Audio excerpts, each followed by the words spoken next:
Morning. Kakinada పోర్టుని బలవంతంగా లాక్కున్నారన్న ఫిర్యాదు మీద యాక్షన్ మొదలైంది. వి విజయసాయిరెడ్డి, వై విక్రాంతరెడ్డి, అరబిందో శరత్చంద్రారెడ్డిల మీద ఏపీసీఐడి లుకౌట్ సర్క్యులర్ జారీ చేసింది. ఆ వివరాలు తెలుసుకుందాం. సీఎం చంద్రబాబు నాయుడు ఉండవల్లి కరకట్ట మీద ఉన్న గెస్ట్ హౌస్లో కొనసాగడం సమంజసం కాదు అని చెప్పి గతంలో నేను వీడియో చేశాను. ఇప్పుడు ఆయన వెలకపూడిలో సొంత ఇల్లు నిర్మించుకోబోతున్నారు. ఆ విశేషాలు తెలుసుకుందాం. సిఐడి మాజీ చీఫ్ ఎన్ సంజయ్ని ఇంతకాలం తర్వాత కూటమి ప్రభుత్వం సస్పెండ్ చేసింది. చంద్రబాబు నాయుడు అరెస్ట్ నుంచి మార్గదర్శి మీద దాడుల వరకు ఈయన పాత్ర ఉంది. అయితే ఈయన సస్పెండ్ చేసింది వేరే కేసులో. అదేంటో తెలుసుకుందాం. అమరావతికి ఒక్కొక్కటే ప్రముఖ సంస్థలు వస్తున్నాయి. నాబార్డ్ రాష్ట్ర కార్యాలయాన్ని అమరావతిలో త్వరలో అంటే ఏడాదిన్నరలో నిర్మించబోతున్నారు.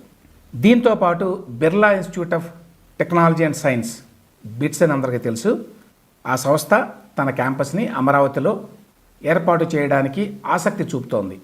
జనం డబ్బుని జగన్మోహన్ రెడ్డి దుర్వినియోగం చేసినట్టుగా బహుశా మరే సీఎం చేసి ఉండడు. గ్రామ వార్డు సచివాలయాల్లో నవరత్నాల లోగో, జగన్మోహన్ రెడ్డి గారి ఫోటో పెట్టడం కోసం 30 కోట్ల రూపాయలు ఖర్చు చేశారట మొన్న ఎన్నికల ముందు. ఆ డీటెయిల్స్ కూడా చెప్తాను. ఈ 5 అంశాల మీద ఇవాల్టి వార్తా విశ్లేషణ. కాకినాడ సీపోర్ట్ని ఎట్లా బలవంతంగా అప్పటి జగన్మోహన్ రెడ్డి ప్రభుత్వం లాక్కుందో నిన్నటి వీడియోలో చూసాం మనం చాలా వివరంగా. దీనికి సంబంధించి ఆ పోర్ట్కి కన్సెషనయర్ అంటే ఓనర్ ఎవరైతే ఉన్నారో కేవీ రావు, కర్ణాటి వెంకటేశ్వరరావు, ఆయన ఏపీసీఐడికి మొన్న సోమవారం నాడు కంప్లైంట్ ఇచ్చాడు. దాని మీద ఎఫ్ఐఆర్ కూడా చేశారు ఏపీసీఐడి. ఇప్పుడు దాని మీద యాక్షన్ మొదలైంది. తొలి స్టెప్ ఏమిటంటే ఈ ఫిర్యాదులో ఎవరినైతే పేర్కొన్నారో, ఎవరైతే కేవీ రావుని బలవంత పెట్టి కాకినాడ సీపోర్టుని అరబిందో రియల్టీకి అమ్మినట్టుగా ఒప్పంద పత్రాల మీద సంతకం పెట్టించారో వాళ్ళందరి మీద ఏపీసీఐడి లుకౌట్ సర్క్యులర్ని జారీ చేసింది. లుకౌట్ సర్క్యులర్ అంటే దేశం విడిచి పారిపోకుండా ఇచ్చేటువంటి నోటీసు. వీళ్ళెవరైనా కూడా దేశం విడిచి వెళ్ళడానికి ప్రయత్నిస్తే ఎయిర్పోర్ట్లో ఆపేస్తారు, ప్రభుత్వానికి సమాచారం ఇస్తారు. ఎవరెవరి మీద ఇచ్చారు ఈ లుకౌట్ నోటీసు? ఎఫ్ఐఆర్లో నిందితులుగా పేర్కొన్న వి విజయసాయిరెడ్డి మీద, వైవి సుబ్బారెడ్డి కొడుకు విక్రాంత్ రెడ్డి మీద, అరబిందో డైరెక్టర్లో ఒకడైన పెనక శరత్చంద్రారెడ్డి మీద ఈ లుకౌట్ సర్క్యులర్ని ఏపీసీఐడి జారీ చేసింది. అంటే ఈ కేసులో విచారణ మొదలైనట్టుగా భావించాలి. ఆంధ్రప్రదేశ్ చరిత్రలోనే కాదు, బహుశా భారతదేశ చరిత్రలో ఇంత భారీ ఎత్తున ఒక పోర్టుని, ఒక స్పెషల్ ఎకనామిక్ జోన్ని బలవంతంగా రాజకీయ అధికారాన్ని ఉపయోగించి లాక్కున్న ఘటన మరొకటి ఉండదు. ఏపీసీఐడి చాలా లోతుగా వెళ్ళి ఈ కేసును దర్యాప్తు చేయాల్సి ఉంటుంది. భారత కార్పొరేట్ చరిత్రలోనే బహుశా అత్యంత అరుదుగా ఇటువంటి ఘటనలు జరుగుంటాయి. ఒక పోర్ట్ని, ఒక సెజ్ని ముఖ్యమంత్రి సహకారంతో ఒక కంపెనీ లాగేసుకోవడం అనేది. అదానీ పేరు వచ్చిందని చెప్పి సిక్కీ నుంచి విద్యుత్ కొనుగోలులో జగన్మోహన్ రెడ్డికి 1750 కోట్ల రూపాయలు లంచం ముట్టిందని ఆరోపణలు వచ్చినా కూడా దాని మీద రాష్ట్ర ప్రభుత్వం, కూటమి ప్రభుత్వం, చంద్రబాబు నాయుడు ప్రభుత్వం పెద్దగా ఆసక్తి చూపడంలా దర్యాప్తు చేయడానికి. ఎందుకంటే అదానీ, మోదీల పేర్లు కూడా ఇందులో ఉన్నాయి కాబట్టి. అట్లీస్ట్ ఈ కేసులో వాళ్ళు ఎవరో లేరు కాబట్టి, ఇది పూర్తిగా జగన్మోహన్ రెడ్డికి సంబంధించిన వ్యవహారం కాబట్టి, ఆయన చుట్టూ ఉండేటువంటి ఆయన వంది మాగదులది కాబట్టి, కనీసం ఈ కేసులోనైనా ఈ కూటమి ప్రభుత్వం గట్టిగా విచారణ చేస్తుంది అని చెప్పి ఆశించాలి. ఇక్కడ మరొక విషయం ఏంటంటే, విజయసాయిరెడ్డి మీద ఇంతవరకు కూడా కూటమి ప్రభుత్వం ఏ కేసులోనూ విచారణ మొదలుపెట్టల. ఆయన్ని నిందితుడిగా పేర్కొన్న మొదటి కేసు ఇదే. ఆ రకంగా కూడా ఈ కేసుకు ఒక ప్రత్యేకత ఉంది. ఈ కేసులో లాభపడింది అరబిందో రియాలిటీ అంటే విజయసాయిరెడ్డి గారి అల్లుడు గారి కంపెనీ, పెనక రోహిత్ రెడ్డి కంపెనీ. అయితే ఈ మొత్తం లబ్ధి అంతా కూడా అరబిందో రియాలిటీకే జగన్మోహన్ రెడ్డి ఇప్పించాడు అనుకోవడం అంత తెలుగు తక్కువతనం మరొకటి ఉండదు. ఇందులో ఖచ్చితంగా జగన్మోహన్ రెడ్డికే లబ్ధి చేకూరుంటుంది. కాకపోతే అరబిందో రియాలిటీని ముందు పెట్టుంటారు. ఆ విషయాలన్నింటినీ కూడా ఏపీసీఐడి వెలికి తీయాలి. తీయగల సామర్థ్యం ఉందో లేదో ఏపీసీఐడికి చూడాలి. గతంలో సీఎంగా ఉన్నప్పుడు, తర్వాత ప్రతిపక్ష నాయకుడిగా, మళ్ళీ సీఎం అయిన తర్వాత కూడా చంద్రబాబు నాయుడు గారు ఉండవల్లిలో కరకట్ట మీద లింగమనేని గెస్ట్ హౌస్లో ఉంటున్నారు. అది ఏమాత్రం సమంజసం కాదు. ఎందుకంటే ఆ ఇంటి మీద చాలా కాంట్రావర్సీస్ ఉన్నాయి. ఒకటి, పర్యావరణానికి సంబంధించి చాలామంది ఆ విధంగా కృష్ణా నది కరకట్ట మీద గెస్ట్ హౌస్ కట్టడమే అసలు నేరం, అది పర్యావరణ నిబంధనలకి విరుద్ధం అని చెప్పి గతంలో వాదించారు. సో అటువంటి అక్రమ కట్టడంలో ఒక ముఖ్యమంత్రి ఉండటం అనేది సమంజసం కాదు. దానికంటే మోర్ ఇంపార్టెంట్ ఏమిటంటే, జగన్మోహన్ రెడ్డి ముఖ్యమంత్రిగా ఉండగా ఇన్నర్ రింగ్ రోడ్డు కేసులో లింగమనేని రమేష్ తనకు వచ్చినటువంటి లబ్ధికి బదులుగా ఈ గెస్ట్ హౌస్ని చంద్రబాబు నాయుడు గారికి ఇచ్చారు అని చెప్పి ఒక ఆరోపణ చేసి ఈ గెస్ట్ హౌస్ని ఏపీసీఐడి చేత అటాచ్మెంట్ చేయించారు. అంటే ఆ గెస్ట్ హౌస్ని అమ్మటానికి కానీ కొనడానికి కానీ వీలు లేదు, లేక బ్యాంకులో తనఖా పెట్టడానికి కానీ. దానివల్ల ఇమ్మీడియట్గా వచ్చే నష్టం ఏమీ లేకపోయినా కూడా అట్లా అటాచ్మెంట్లో ఉన్న హౌస్లో ఒక రాష్ట్ర ముఖ్యమంత్రి ఉండటం అనేది ఔచిత్యంగా ఉండదు. ఈ రెండు కారణాల చేత గతంలో నేను ఆయన ఇంకా అక్కడే కొనసాగడాన్ని విమర్శించాను. అయితే ఇన్నాళ్ల తర్వాత చంద్రబాబు నాయుడు గారు సొంతంగా ఇల్లు కట్టుకోవడానికి సిద్ధమయ్యారు. ఎక్కడ అంటే వెలగపూడిలో. అక్కడ ఆయన స్థలం కొనుగోలు చేశారట. 25,000 గజాల ప్లాట్ ఇది. E6 రోడ్డుకి ఆనుకొని ఉందట. ఇది ఒకే కుటుంబానికి చెందినటువంటి 3 రైతులకు చెందినటువంటి ప్లాట్లు. ఇవన్నీ కూడా రిటర్నబుల్ ప్లాట్లు, సిఆర్డీఏ వాళ్ళు ఇచ్చిందనమాట. ఆ 3 ప్లాట్లని ఆయన కొనుగోలు చేశాడు. 25,000 గజాలు అంటే 5 ఎకరాలు. ఇది సీడ్ యాక్సెస్ రోడ్డు పక్కనే ఉందట. కాబట్టి అందరికీ కూడా యాక్సెస్ ఉంటుంది దీనికి బాగా. దాంతోపాటు గవర్నమెంట్ కాంప్లెక్స్కి 2 కిలోమీటర్ల దూరంలోనే ఈ స్థలం ఉంది. సో అక్కడ కట్టుకోవడానికి ఏర్పాట్లు జరుగుతున్నాయి. ఇందులో ఒక చిన్న ఇల్లు కట్టుకొని మిగతాదంతా మరి పెద్ద ఎత్తున పార్కింగ్ అవసరం కాబట్టి పార్కింగు, ఈ గార్డెన్స్, అట్లాగే సెక్యూరిటీ సిబ్బంది కూడా అక్కడ ఏర్పాటు చేయాలి కాబట్టి వాటన్నింటినీ ఏర్పాటు చేయబోతున్నారు అని చెప్పి వార్త. ఇన్నాళ్ల తర్వాతనైనా చంద్రబాబు నాయుడు గారు ఇల్లు కట్టుకోవడానికి సిద్ధపడ్డాన్ని హర్షించాలి. ఎందుకంటే జగన్మోహన్ రెడ్డి కూడా చాలా కాలంగా విమర్శిస్తున్నాడు. ఏంటి, ఈయన హైదరాబాద్లో ఇల్లు పెట్టుకొని అక్కడే ఉంటాడు, ఎప్పుడు ఇక్కడ ముఖ్యమంత్రి అయితేనే వస్తాడు, లేకపోతే రాడు లాంటి విమర్శలు. అది నిజమైనా కాకపోయినా ఆ రాష్ట్ర ముఖ్యమంత్రిగా చంద్రబాబు నాయుడు గారికి అక్కడ ఖచ్చితంగా ఇల్లు ఉండాలి, ఎస్పెషల్లీ రాజధానిలో ఉండాలి. త్వరలోనే ఇంటి నిర్మాణం కూడా మొదలు కాబోతుందని చెప్పారట చంద్రబాబు నాయుడు గారు నిన్న చిట్చాట్లో. నేను అమరావతి నిర్మాణం కోసం పనిచేస్తాను, మా కుటుంబ సభ్యులు మాత్రం మా ఇంటి నిర్మాణం కోసం పనిచేస్తారు అని కూడా ఆయన ఏదో చలోక్తి విసిరారు అని వార్తలు వచ్చినాయి. ఏది ఏమైనప్పటికీ తెలుగుదేశం అధినేత ముఖ్యమంత్రి అమరావతి రాజధానిలో ఇల్లు కట్టుకోవడం మాత్రం ఖచ్చితంగా హర్షించవలసిన విషయం. ఏపీసీఐడి మాజీ చీఫ్ ఎన్ సంజయ్ని ఇంతకాలం తర్వాత కూటమి ప్రభుత్వం సస్పెండ్ చేసింది. ఈ సంజయ్ గారు అధికారంలో ఉన్నప్పుడు చాలా కార్యక్రమాలు చేశారు జగన్ ప్రభుత్వంలో. జగన్మోహన్ రెడ్డి కావాలనే తెచ్చిపెట్టుకున్నాడు ఈయన్ని. అప్పుడు ఈయన ఆధ్వర్యంలోనే అప్పటి ప్రతిపక్ష నాయకుడు చంద్రబాబు నాయుడు గారి మీద చాలా కేసులు పెట్టారు. ముఖ్యంగా స్కిల్ డెవలప్మెంట్ కార్పొరేషన్కి సంబంధించిన కేసు, అట్లాగే అమరావతి ఇన్నర్ రింగ్ రోడ్డుకి సంబంధించిన కేసు, ఇవన్నీ కూడా సంజయ్ గారి ఆధ్వర్యంలోనే జరిగినాయి.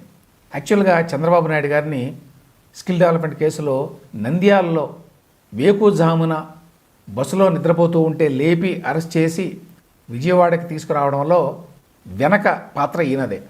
దీంతోపాటు రామోజీరావు గారి మార్గదర్శి మీద ఈయన చేసిన దాడులు సాధారణమైనవి కావు.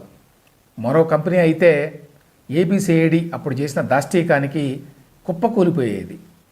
ఆ స్థాయిలో ఆనాడు సిఐడి చీఫ్గా ఉన్న సంజయ్, ఆయనతో పాటు అప్పటి additional advocate general Ponnolu Sudhakar Reddy కలిసి ఒకవైపున పోలీసు దాడులు, మేనేజర్లు అరెస్ట్ చేయటం, మరోవైపున కోర్టులో కేసులు పెట్టడం, ఇంకోవైపున ప్రెస్ మీట్లు పెట్టి మరీ ఆ మార్గదర్శి ప్రతిష్టని దిగజార్చడానికి, జనంలో భయాందోళన కలిగించడానికి చేయని ప్రయత్నం లేదు. అయితే గమ్మత్ ఏమిటంటే, ఇప్పుడు ఈ సంజయ్ గారిని సస్పెండ్ చేసింది ఈ కేసులో కాదు, ఈ కేసులో ఒక్కటి కూడా లేదు. ఇప్పుడు ఆయన సస్పెండ్ అయింది వేరే కేసులో. అదేమిటంటే, ఆయన ఏపీసీఐడి అధిపతిగా రాకముందు ఈయన ఫైర్ డిపార్ట్మెంట్కి హెడ్గా ఉండేవారు. ఆ టైంలో ఈయన కొన్ని అవకతవకలకు పాల్పడ్డారు అనేటువంటి ఆరోపణలు వస్తే దాని మీద విజిలెన్స్ అండ్ ఎన్ఫోర్స్మెంట్ ఎంక్వైరీ చేయించారు. ఆ ఎంక్వైరీ రిపోర్ట్ వచ్చింది. ఆ ఎంక్వైరీ రిపోర్ట్లో ఈ సంజయ్ గారు ₹1 కోటి మిస్యూజ్ చేశారు, Sautrika technologies and infra private limited అనే కంపెనీకి ఇస్తున్నట్టుగా రాశారు. అదంతా కూడా అక్రమంగా జరిగింది. దాంతోపాటు కొన్ని సెమినార్లు పెట్టడానికి కూడా ఒక కంపెనీకి డబ్బు చెల్లించారు, కానీ ఆ కంపెనీ ఏమీ చేయలేదు, అన్నీ ఆ డిపార్ట్మెంటే చేసుకుంది, కానీ డబ్బులు మాత్రం వాళ్ళకి చెల్లించారు. ఇట్లాంటి కొన్ని ఆరోపణలు వచ్చినాయి. ఆరోపణలు నిజమే అని చెప్పి విజిలెన్స్ అండ్ ఎన్ఫోర్స్మెంట్ డిపార్ట్మెంట్ వాళ్ళు ఇన్వెస్టిగేట్ చేసి రిపోర్ట్ ఇచ్చారు. దాని మీద ఇప్పుడు ఆయన్ని సస్పెండ్ చేశారు. కూటమి ప్రభుత్వం వచ్చిన దగ్గర నుంచి కూడా ఈ ఎన్ సంజయ్కి ఎటువంటి పోస్ట్ ఇవ్వాల. అప్పటి నుంచి ఆయన ఖాళీగానే ఉన్నాడు. ఆయనే కాదు, DGP rank officials PSR Anjaneyulu, PV Sunil Kumar, additional డీజీపీగా ఉన్నటువంటి ఈ ఎన్ సంజయ్, అదేవిధంగా inspector generals Kanthi Rana Tata, G Palaraju, K Raghurama Reddy, అట్లాగే DIG rank officials RN Amireddy, CH Vijaya Rao, Vishal Gunni, వీళ్ళందరూ కూడా ఇప్పుడు పోస్టింగ్ లేకుండా ఉన్నారు కూటమి ప్రభుత్వం వచ్చినప్పటి నుంచి కూడా. సో వీళ్ళల్లో ఇప్పుడు సంజయ్ గారి మీద ఈ సస్పెన్షన్ వేటు వేశారు. అయితే ఈ సందర్భంగా రఘురామకృష్ణరాజు గారు ఒక మాట అన్నారు. అదేంటంటే, ఈ ఎన్ సంజయ్ అనే అతను స్మాల్ ఫిష్, అసలు తిమింగలం పివి సునీల్ కుమార్. ఆయన భారీ ఎత్తున అవినీతికి పాల్పడ్డాడు. సంజయ్ పాల్పడింది చాలా తక్కువ, పివి సునీల్ కుమార్ పాల్పడింది చాలా ఎక్కువ. అయినా కూడా ఎందుకనో మరి కూటమి ప్రభుత్వం పివి సునీల్ కుమార్ మీద దృష్టి పెట్టలేదు.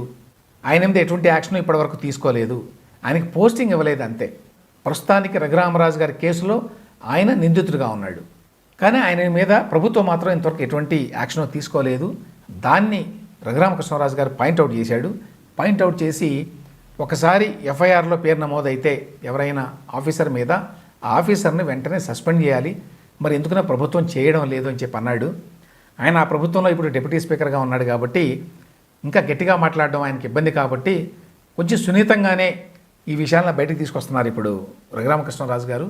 కానీ పివి సునీల్ కుమార్ మీద ఇంతవరకు ఇటువంటి యాక్షన్ తీసుకోకపోవడం, కనీసం ఆయన్ని సస్పెండ్ చేయకపోవడం మీద రఘురామకృష్ణరాజు గారికి చాలా అసంతృప్తి ఉన్నది అనే విషయం మాత్రం దీంతో మరొకసారి స్పష్టమైంది. అమరావతికి రాజధానిగా 130 సంవత్సరాలు రావాల్సి ఉంది. 2014-19 మధ్యకాలంలో అప్పటి ప్రభుత్వం కుదుర్చుకున్న ఒప్పందాల ఫలితంగా.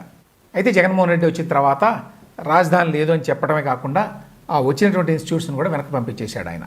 మళ్ళీ ఇప్పుడు ఆ వెళ్ళిపోయినటువంటి ఆ ఇన్స్టిట్యూట్స్ అందరినీ కూడా పత్తిలాడి తెచ్చుకునేటువంటి పనిలో ఉన్నారు కొత్త ప్రభుత్వంలో నాయకులు. ఇందుకోసం క్యాబినెట్ సబ్ కమిటీని కూడా వేసి అందరినీ కాంటాక్ట్ చేస్తున్నారు. మళ్ళీ మీరు గతంలో లాగానే వచ్చి అమరావతిలో మీ ఆఫీసులు పెట్టుకోండి అని. దానికి ఒక్కొక్కరే స్పందిస్తున్నారు. తాజాగా నాబార్డు వారు, నాబార్డ్ అంటే national bank for agriculture and rural development, ఇది కేంద్ర ప్రభుత్వ సంస్థ.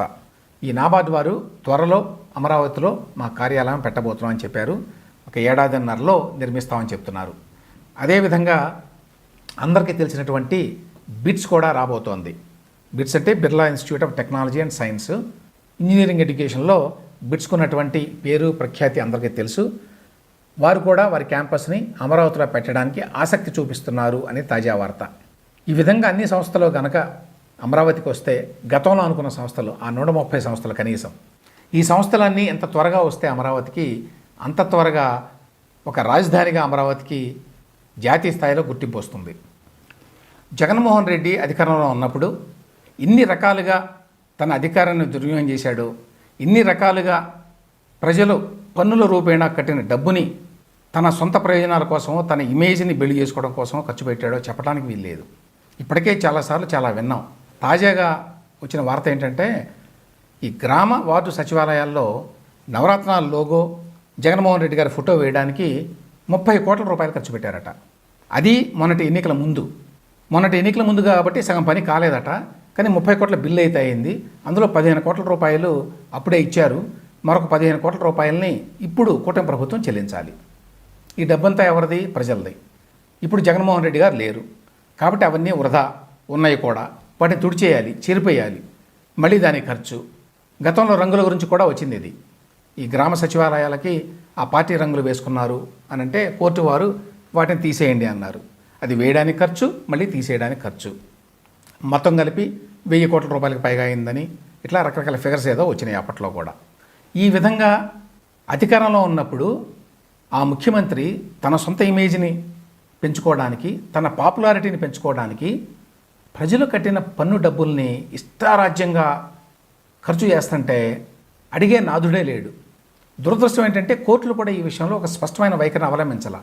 ఈ విధంగా కనుక చేస్తే, ఈ విధంగా దుర్వినియోగం చేస్తే ఆ డబ్బుని ఆ ముఖ్యమంత్రి జేబు నుంచి కట్టించాలి అని కనుక చెప్పు ఉంటే కోర్టు ఇట్లాంటివి జరిగేవి కాదు.